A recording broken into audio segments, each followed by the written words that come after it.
Same night, two men crying. One became a legend, one became a joke. Same night, same arena, two different men. Dirk Nowitzki, crying, tears of joy, first championship.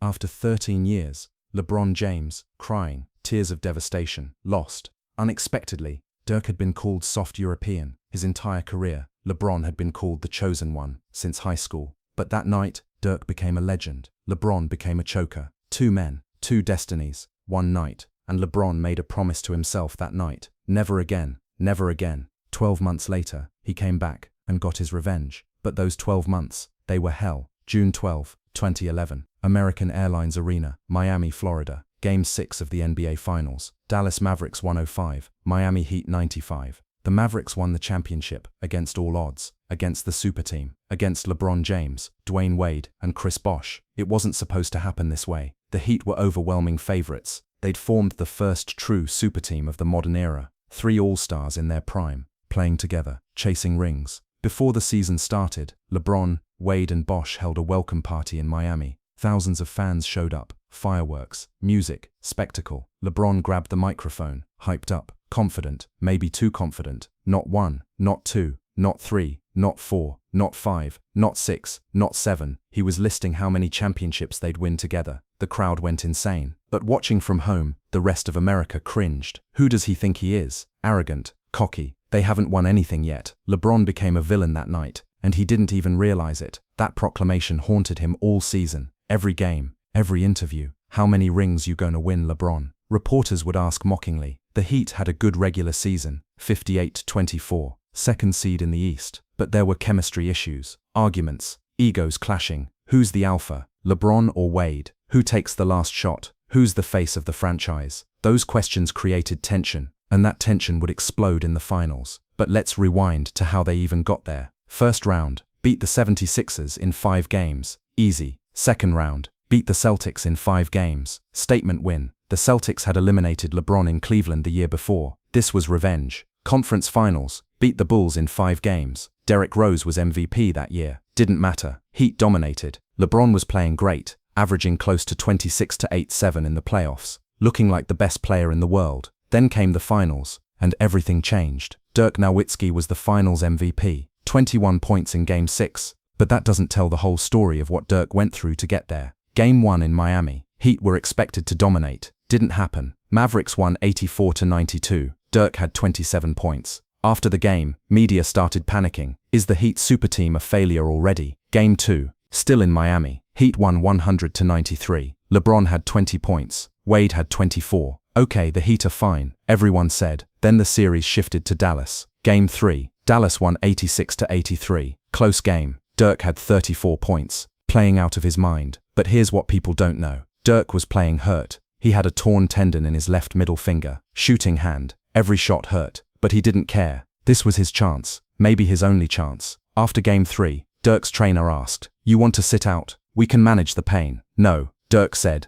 "I've waited 13 years for this. I'm playing." Game 4. This is where LeBron's nightmare began. Dallas won 86-83. And LeBron, 8 points, 9 shots, 3 made field goals, 2-4 from the free throw line, 4 turnovers, the lowest scoring game of his playoff career, in the finals, on the road, when his team needed him most. After the game, LeBron faced the media. Reporters were brutal. "LeBron, what happened out there? We couldn't get it going. I couldn't get it going. You only took 9 shots. Why? I don't know. I was trying to get my teammates involved. Your teammates need you to score. You're the best player in the world. Why didn't you take over?" LeBron had no answer. He looked defeated, lost, confused. Back in the locker room, Dwayne Wade was frustrated. Not publicly, but privately. He pulled LeBron aside. "Bro, I need you to be aggressive. You're passing up shots. You're hesitating. This isn't you." "I know," LeBron said. I feel off." "Well, get off," Wade said, "because we're down 3-1 now. And if we lose this series, this is on you."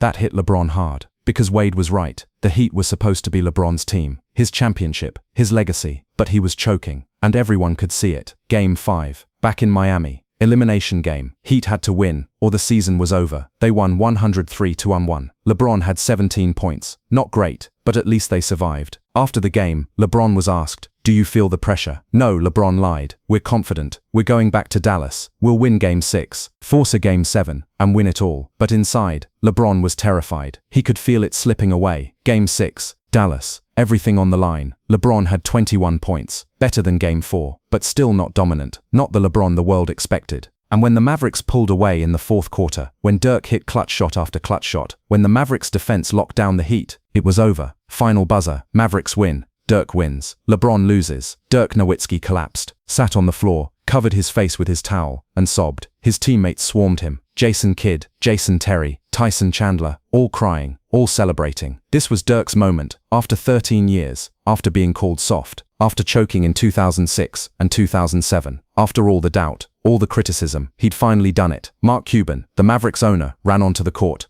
hugged Dirk, both crying. "You did it," Cuban screamed. "You're a champion." Dirk couldn't even speak, just nodded, sobbed harder. The Larry O'Brien trophy was brought out. Dirk held it, kissed it, raised it above his head. The Dallas crowd went insane. Fireworks exploded. Confetti fell. Pure, unfiltered joy. Across the court, a different scene. LeBron stood there, frozen, watching the celebration, his face blank, empty. His teammates walked past him, heads down, disappointed, silent. LeBron wanted to disappear, wanted to crawl into a hole and never come out, but he had to stand there, had to watch Dirk celebrate, had to face the reality. He'd failed. The media swarmed. LeBron had to do the post-game press conference, required by the league. He walked to the podium, sat, microphones everywhere, cameras everywhere, judgment everywhere. First question, "LeBron, what went wrong?" LeBron stared at the table. We didn't execute, couldn't get stops when we needed them. You averaged 17.8 points in the finals. That's your lowest playoff average ever. What happened to your aggression?" LeBron's jaw tightened. "I tried to do what the team needed. Sometimes that's scoring, sometimes that's facilitating, but your team needed you to score, especially in Game 4, when you only had 8 points. Why didn't you take over?" Silence. LeBron didn't have an answer. Another reporter jumped in. "Do you think you choked?" LeBron looked up, anger flashing in his eyes. Next question. "Do you regret saying not 1, not 2, not 3 championships? That looks pretty bad now." LeBron stood up. "I'm done." He walked out, left the press conference, left the arena, left Dallas. The media exploded. LeBron walked out. He can't handle the pressure. Classless. On the team bus back to the hotel, LeBron sat in the very back, alone, headphones in, but he wasn't listening to music. The headphones were just a shield, a way to avoid talking to anyone. As the bus drove through Dallas streets, past celebrating Mavericks fans, past bars full of people chanting "Dirk, Dirk, Dirk," LeBron stared out the window, and tears started falling, slowly at first, then uncontrollably. Nobody saw, nobody knew.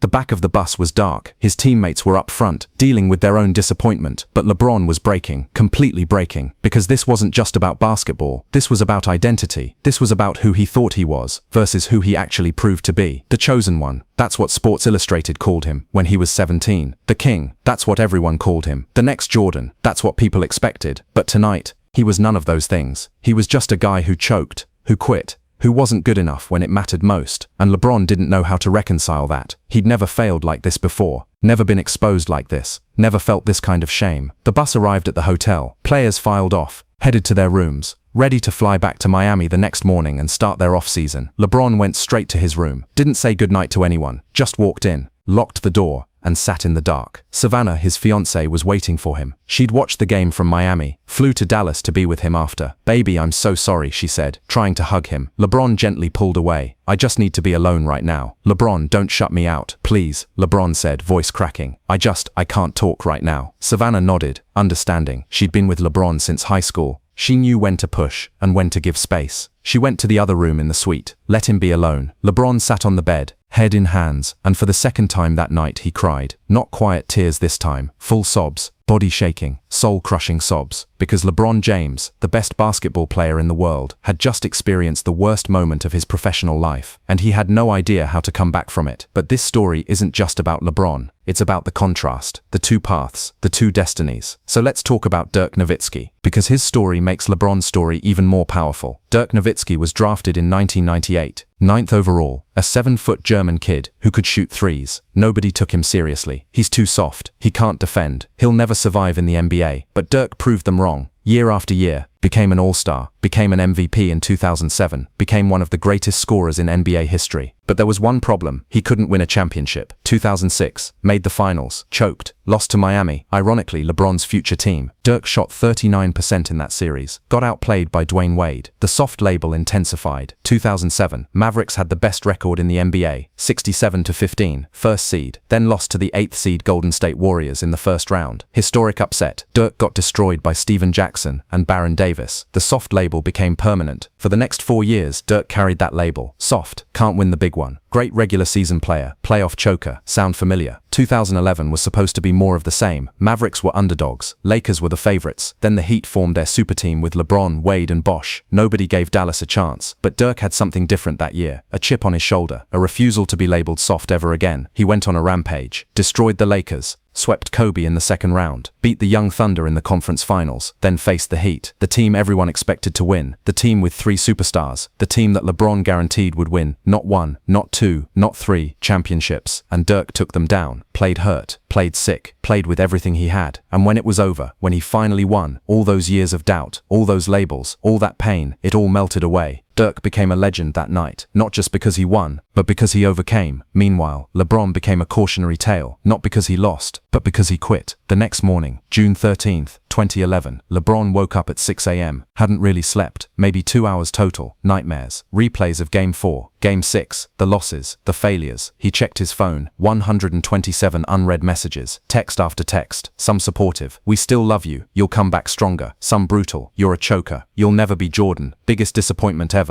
LeBron didn't respond to any of them, just turned his phone off, threw it across the room. Savannah woke up, saw him sitting on the edge of the bed, staring at nothing. Baby, you need to eat something, you haven't eaten since yesterday morning. I'm not hungry. LeBron, I said I'm not hungry, he snapped, then immediately regretted it. I'm sorry, I don't know how to deal with this. Savannah sat next to him, put her hand on his back. We'll figure it out, together. LeBron shook his head. You don't understand. This isn't just a loss. This is my legacy. Everything I've worked for, gone. People are going to remember me as the guy who choked in the finals, the guy who couldn't win when it mattered. That's my legacy now. That's not true. It is true. LeBron's voice broke. I'm 26 years old, 8 years in the league, 0 championships. People said I'd win 5 by now. Instead, I have 0, and I just had the worst finals performance of any superstar in history. How do I come back from that? How? Savannah didn't have an answer, because she didn't know either. They flew back to Miami that afternoon. Private jet, the whole Heat team, quiet, somber, like a funeral procession. Dwayne Wade tried to rally everyone. Yo, we had a great season. We made the finals in our first year together. That's rare. We'll be back next year, stronger. But nobody believed it, especially not LeBron. When they landed in Miami, media was everywhere. Cameras, reporters, all waiting for LeBron. LeBron, how do you feel? LeBron, do you regret the decision? LeBron, are you going to leave Miami? LeBron put his head down, sunglasses on, hoodie up, walked straight to his car without saying a word. He drove home, closed the garage, walked inside, and for the next 3 days, didn't leave. June 13, 16, 2011. LeBron was a ghost. Didn't answer calls, didn't respond to texts, didn't go outside, didn't work out, didn't do anything. He just sat in his home gym, lights off, staring at the wall, replaying every moment of the finals, every missed shot, every turnover, every time he passed when he should have shot, every time he hesitated, every moment of weakness. What's wrong with me? He kept asking himself. Why did I play like that? Why did I shrink? He didn't have answers. Maverick Carter, his business manager and childhood friend, came over on day 3, let himself in with the spare key, found LeBron in the gym, still sitting there, same spot, same clothes from 2 days ago. Bron, you good? LeBron didn't even look up. No. Maverick sat down next to him. Talk to me. I can't do this anymore, Mav. Can't do what? This. Basketball. The pressure. The expectations. Everybody wanting me to be Jordan. I'm not Jordan. I'm not Kobe. I'm just me. And apparently, that's not enough. Maverick let him talk. Didn't interrupt. You know what the worst part is? LeBron continued. I wanted it so bad. I wanted to win so bad. And I froze. I literally froze. Game 4, I was scared to shoot, scared to mess up, scared to let everyone down. And because I was scared, I did let everyone down. It's like a self-fulfilling prophecy. The thing I feared most happened because I feared it. That's called choking, Maverick said bluntly. LeBron looked at him. Thanks for the honesty. I'm not trying to hurt you. I'm trying to help you see reality. You choked. It happens. Even to the greats. Jordan got swept by the Celtics early in his career. Kobe airballed 4 shots in the playoffs as a rookie. Magic lost finals games. Everybody fails. The question is, what do you do next? I don't know what to do next. Yes, you do. You've been knocked down before, literally and figuratively, and you always get back up. This is no different. It feels different, because the stage was bigger, but the principle is the same. You fell, now you get up. LeBron was quiet for a long time. Then what if I can't? What if this broke something in me that can't be fixed? then you'll be the first athlete in history that was permanently broken by one playoff series, which I don't believe. And deep down, neither do you. Maverick stood up. I'm going to leave. But before I go, I want you to remember something. You're LeBron James. You're from Akron. You grew up with nothing. You survived poverty, instability, doubt. You made it to the NBA at 18. You've already beaten odds that should have destroyed you. You think this finals loss is worse than being homeless at 9 years old. You think this is worse than watching your mum struggle with addiction. You've survived worse, and you'll survive this too. He walked toward the door, stopped, turned back. One more thing. Dirk Nowitzki was called soft for 13 years. Everybody said he'd never win. He choked in 2006. He choked in 2007. But he came back, and this year, he won. You know why? Because he refused to let failure define him. You can do the same, but only if you choose to. Maverick left. LeBron sat there for another hour, thinking, processing, wrestling with everything Maverick said. Finally, he stood up, turned on the lights, and for the first time in 3 days, he looked at himself in the mirror. He barely recognized the person staring back, eyes sunken, face hollow, broken. This isn't me, LeBron said out loud. This isn't who I am. And in that moment, something shifted. Not completely, not a full transformation, but a crack in the darkness, a tiny bit of light. Maybe Maverick was right. Maybe this wasn't the end. Maybe this was just the middle. But getting from the middle to the other side, that would take work, real work, not just physical, but mental, emotional, spiritual. LeBron didn't know how to do that work yet,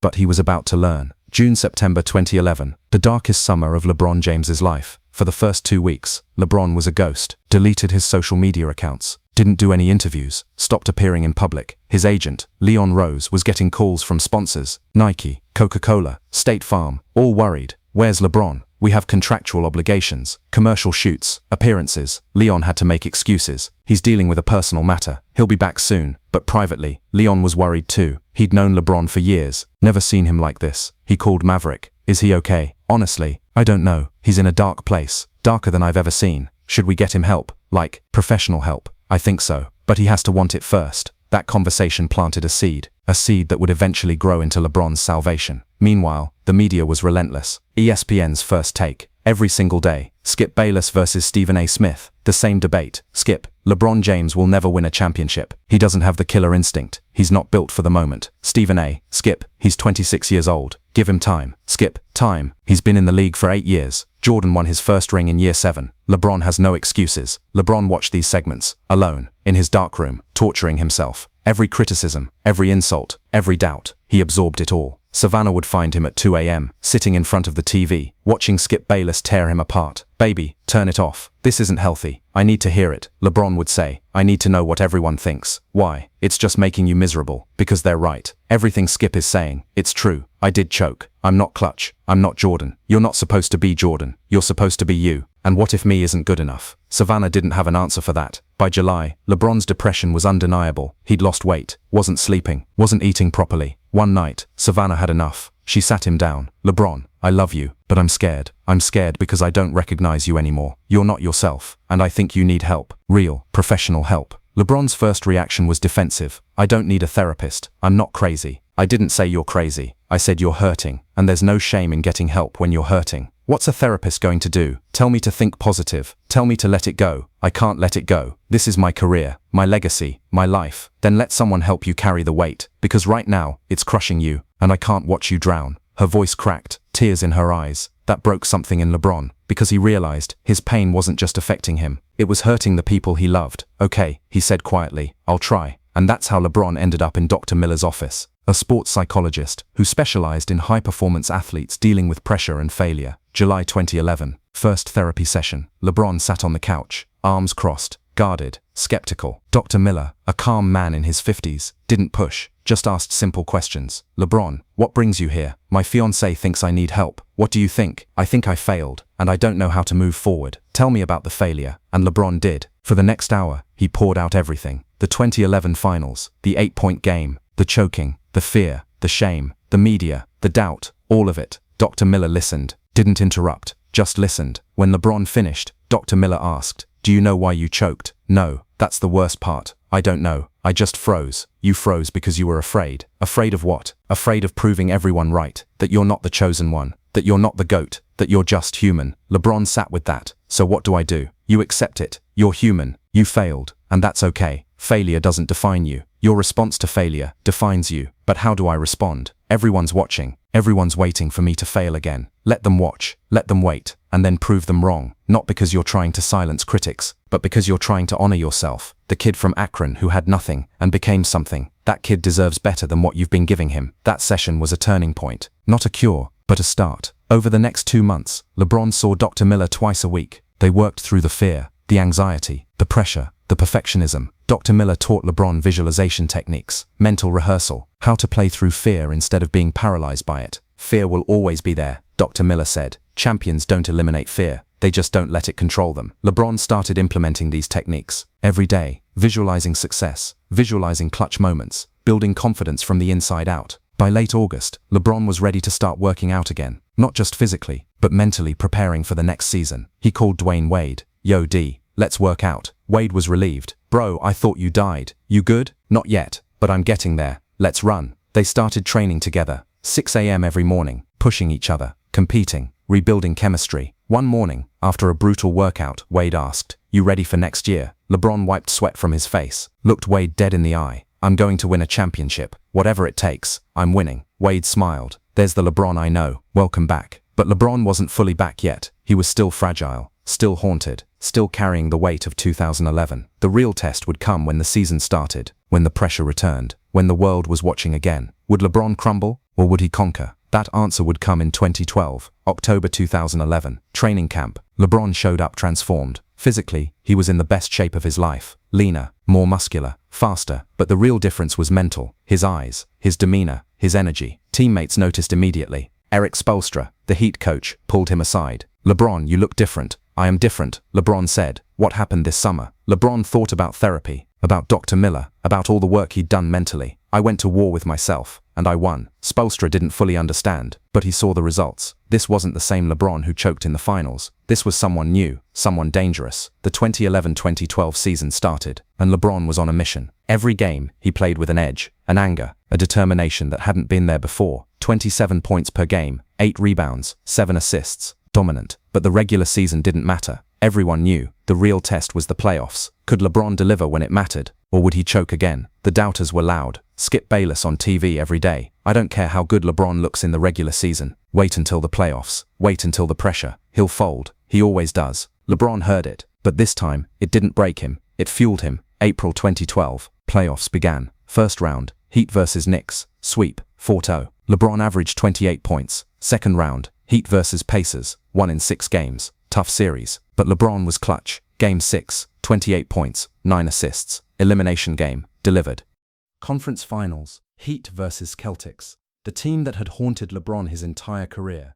Game 1. Celtics won in Miami. LeBron had 23 points, but the team struggled.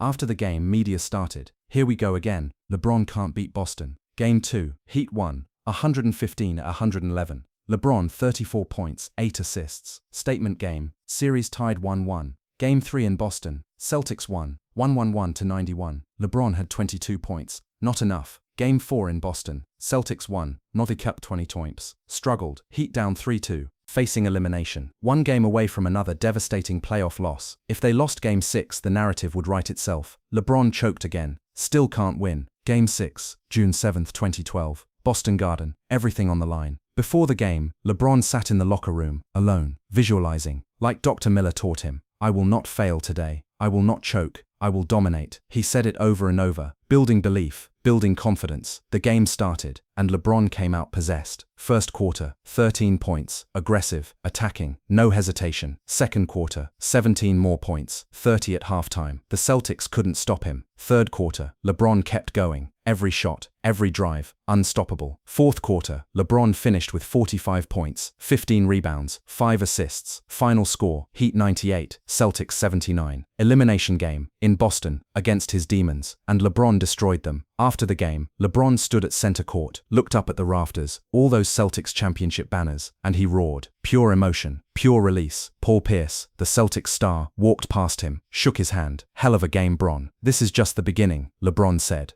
Game 7, back in Miami, Heat won 101-101, 12 rebounds, Finals MVP performance, series over, Heat going to the Finals. In the locker room, LeBron's teammates swarmed him, celebrated him, but LeBron wasn't celebrating. Not yet, because he knew this meant nothing if he didn't win the championship. Finals, Heat versus Oklahoma City Thunder, young team, Kevin Durant, Russell Westbrook, James Harden, hungry, dangerous. Game 1, in Miami, Heat won 105-94. LeBron, 30 points, 9 rebounds, 4 assists. Dominant. After the game, a reporter asked, "LeBron, how does it feel to be 1 win away from your first championship?" LeBron cut him off. "We're not 1 win away, we're 4 wins away. And I'm not talking about championships until I have one." Focused, locked in, no celebrating early. Game 2, Heat won 100-96. LeBron, 32 points, 2-0 lead. Series shifted to Oklahoma City. Game 3, Thunder won, 91-85. LeBron had 29 points, but the young Thunder fought back. After the game, media started whispering, "Is LeBron going to choke again?" Game 4, Heat won 104-98. LeBron, 26 points, 12 assists, controlled the game, 3-1 lead, 1 win away. Game 5, June 24, 2012, Miami, championship on the line. LeBron woke up that morning at 5 a.m. Couldn't sleep, too much nervous energy. He went to the arena early, walked on the court alone, touched the floor, visualized holding the trophy. "Today is the day," he said to himself. "Today I become a champion." The game started. LeBron was aggressive from tip-off. By halftime, 19 points, Heat up by 12. Third quarter, LeBron kept attacking, every possession, demanding the ball. Fourth quarter, with 5 minutes left, Heat up by 15. The game was basically over. LeBron checked out with 2 minutes left, sat on the bench, towel over his head, and he started crying. Before the buzzer even sounded, because he knew he'd done it. He was about to become a champion. Final buzzer, Heat 101-106. LeBron fell to the floor. Teammates rushed him, lifted him up. Dwayne Wade hugged him. "You did it, bro. You're a champion." LeBron couldn't even speak. Just sobbed into Wade's shoulder. Chris Bosh joined the hug. "I'm so proud of you, man." The Larry O'Brien trophy was brought out. LeBron held it, kissed it, raised it above his head. The Miami crowd exploded. Fireworks, confetti, chaos. But LeBron wasn't focused on the crowd. He was scanning for someone. Then he saw her, Savannah, front row, crying. He ran over, jumped the barrier, hugged her, kissed her. "We did it," he whispered. "We did it. You did it, baby. I'm so proud of you." They held each other, both crying, both releasing a year's worth of pain. Post-game interview on the court, LeBron was asked, "How does this feel?" LeBron paused, tried to compose himself, failed, tears streaming. "It's about damn time. I've waited my whole life for this moment. Last year was the lowest point of my life. I questioned everything, but I didn't quit. I worked, I grew, I came back, and now I'm a champion." The reporter followed up. "What changed between last year and this year?" LeBron thought about therapy, about Dr. Miller, about all the mental work. "I learned to fail." Sounds weird, right? But I never really failed before 2011. And when I did, I didn't know how to handle it. This year, I learned that failure is just feedback. It doesn't define you. Your response defines you. And my response was to become obsessed with winning. And here we are. The arena erupted again. Later that night, in the locker room, LeBron sat alone, trophy next to him. Finals MVP trophy next to him. He pulled out his phone, opened his notes app, wrote something he'd been wanting to write for a year. "To everyone who doubted me, thank you. To everyone who said I'd never win, thank you. To Skip Bayless, thank you. You fueled me, you pushed me, you made me better. I'm not the villain anymore. I'm the champion. And this is just the beginning." He saved the note, never posted it publicly, but writing it felt good. Then he called his mum Gloria, who'd been with him through everything. The poverty, the struggle, the rise, the fall, the comeback. "Mama, I did it." Gloria was crying. "Baby, I never doubted you, not for 1 second. I know. Thank you for believing in me when I didn't believe in myself." They talked for an hour, about the journey, about how far they'd come, from Akron with nothing to Miami, with everything. When he hung up, LeBron looked at the trophy again, smiled. He'd gone from the joke to the champion in exactly 374 days. Same night in 2011, 2 men crying. Dirk became a legend. LeBron became a joke. Same night in 2012, LeBron became a legend too. Different paths, different timelines, same destination, because that's how greatness works. It's not about never falling, it's about getting back up. Dirk took 13 years, LeBron took 1. Both are legends, both overcame, both proved. Failure is not final, it's just a chapter, not the whole story. And LeBron's story, it was just getting started. He'd go on to win 3 more championships. 2013, with Miami, 2016 with Cleveland, the comeback championship, 2020 with the Lakers, 4 rings total, 4 finals MVPs, one of the greatest ever, but none of it would have happened without 2011, without the failure, without the pain, without hitting rock bottom and choosing to climb back up. 2011 made 2012 possible. The joke made the legend possible. The devastation made the redemption possible. And LeBron knew it. In every interview, he'd reference 2011. That loss saved my career, because it taught me that I'm not invincible, that I have to earn it, that nothing is guaranteed, and I've carried that lesson with me every single day since. 2024, LeBron is 39 years old, still playing, still competing, still one of the best. But when people ask him about his legacy, about his career, about his journey, he always comes back to the same moment. What was your defining moment? 2011 Finals. Game 4, 8 points. That was the moment I became who I am today. Because you learned from it. Because I died, and then I came back to life. You can't be reborn until you die. And I died in 2011. Everything after that is my second life, and I've made the most of it. That's the real story. Not the success, the failure, not the championship, the choke, not the legend, the joke. Because you can't become one without first being the other. Same night, two men crying. One became a legend immediately. The other became a legend eventually. But both became legends, and that's all that matters. Failure doesn't define you. Your response to failure defines you. LeBron James choked in 2011, scored 8 points in a finals game, became a national joke. But he didn't quit. He went to therapy. He trained his mind. He faced his fear. And 12 months later, he was a champion. Not because he was fearless, but because he learned to succeed through fear. That's the difference between good and great. Great people fail too. They just don't stay down. Remember that next time you fail, because your comeback is always stronger than your setback. Just ask LeBron.